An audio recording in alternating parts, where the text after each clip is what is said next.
Prime Minister David Cameron has called on Israeli and Palestinian leaders to display courageous leadership in talks on ending the conflict that has seen rocket attacks on southern Israel and airstrikes in Gaza.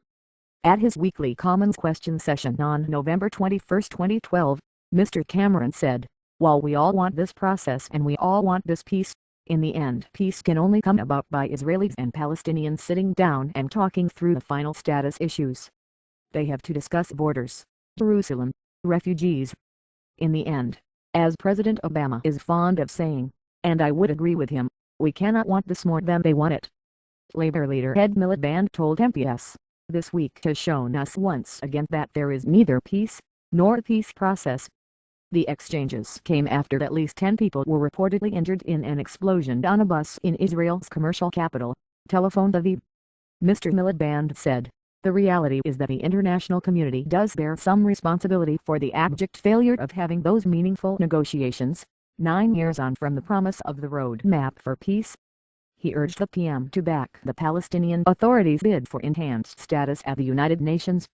Palestinian Authority President Mahmoud Abbas has said an application for Palestine to become the UN non-member observer state will be presented to the UN General Assembly on November 29, despite U.S. and Israeli opposition. Approval would require a simple majority of those present to vote in favor. Mr. Miliband predicted that approval of enhanced status would strengthen the moderate voices among the Palestinians who want to pursue the path of politics and not the path of violence. Mr. Cameron said he hoped that the vote might yet be avoided, and the UK government had not reached the final decision on how it would vote. But he warned that the bid could be dangerous for the peace process and could result in a cut-off of funds for the Palestinian Authority and all the consequences that could follow. The PM said, "It is our view that the Palestinians should not take this to the UN in the short term, and we've urged them not to do that." He explained, "In the end the point is this. We will not solve this problem at the United Nations. This problem will be solved by Israelis and Palestinians sitting down and negotiating."